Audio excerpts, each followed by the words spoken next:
नमस्कार, मैं PM DNS Singh और आप देख रहे हैं कमाल। यार, इस वक्त की बहुत ही बड़ी खबर निकलकर सामने आ रही है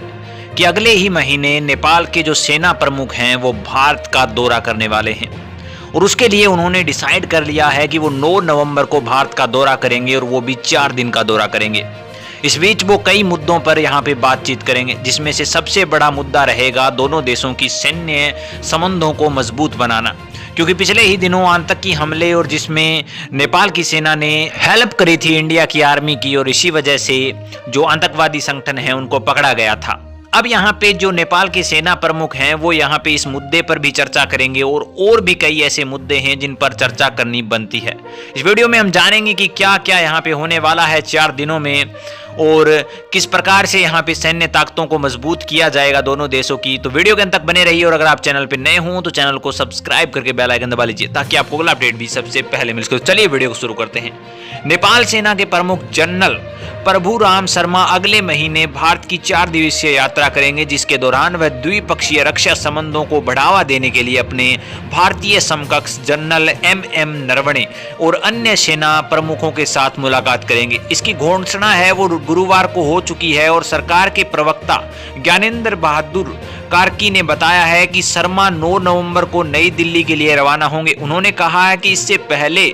दिन ही यहाँ पे प्रधानमंत्री शेर बहादुर देउबा की उपाध्यक्षता में हुई कैबिनेट की बैठक में सेना प्रमुख की यात्रा को मोहर लगा दी गई है, यानी कि मंजूरी दे दी गई है। यात्रा के दौरान जनरल शर्मा को राष्ट्रपति रामनाथ कोविंद द्वारा भारतीय सेना के जनरल मदन रैंक से सम्मानित भी किया जाएगा, जो कि प्रत्येक साल और ऐसे कहें कि प्रत्येक यहाँ पे सेना प्रमुख को किया जाता है, जो कि यहाँ पे हर साल एक उत्सव के तौर पर ही इसे बनाया जाता है। प्रवक्ता ने यह भी कहा है कि वह थल सेना के जो अध्यक्ष हैं जनरल नरवणे व भारतीय सेना के अन्य सेवा प्रमुख हैं उनसे भी मुलाकात करेंगे और शर्मा 12 नवंबर को वापस नेपाल लौटेंगे। नेपाल सेना प्रमुख की यात्रा की घोषणा उस दिन की गई जब दोनों देशों के वरिष्ठ अधिकारियों ने बेंगलुरु में सुरक्षा मुद्दों पर भारत नेपाल द्विपक्षीय सलाहकार समूह यानी कि BCGASI की 14वीं बैठक थी और उसी के मुताबिक उन्होंने कई राय मसले किए और कई तरह की ऐसी कमियां देखी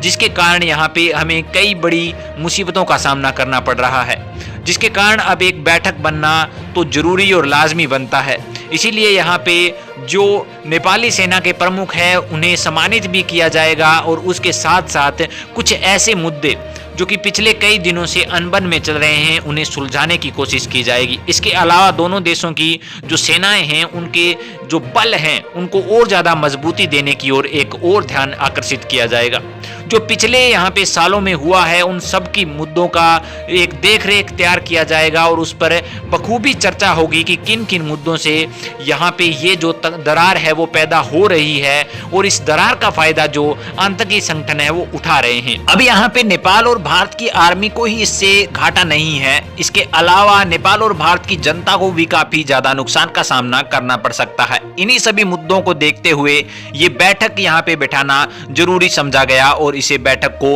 मंजूरी भी दे दी गई। अब यहाँ पे ऐसे संगठन या फिर ऐसे जो भी अनलीगल संगठन चलते हैं या फिर तस्कर हैं जो कि हमारे समाज में क्रूरता फैलाते हैं या फिर हमारे समाज के लिए सही नहीं है, उनको ठिकाने लगाना भी जरूरी है। और ये ऐसे संगठन हैं वो जरूर ऐसा देखते रहते हैं कि दो देशों के बीच में अगर दरार है तो इसका फायदा क्यों नहीं उठाया जाए, क्योंकि ऐसे में उनको काफी ज्यादा सहूलियत हो जाती है और वो अपना काम आसानी से निकाल लेते हैं। इसीलिए यहाँ पे दोनों देशों की इस दीवार को भरने के लिए जो दरार पैदा हुई है और इसीलिए जो दोनों देशों के बीच और मजबूती लाने के लिए ये बैठक होगी। दोस्तों, आपके क्या राय हैं इस बैठक के बारे में? अपने विचार कमेंट सेक्शन में जरूर लिखिए। चलिए आज के लिए इतना रखते हैं, आगे कोई नया अपडेट मिलता है तो आपके सामने फिर हाजिर होंगे। तो वीडियो को लाइक कीजिए, शेयर कीजिए और अगर आप चैनल पर नए हों तो चैनल को सब्सक्राइब करके बेल आइकन दबा लीजिए ताकि आपको अगला अपडेट भी सबसे पहले मिल सके।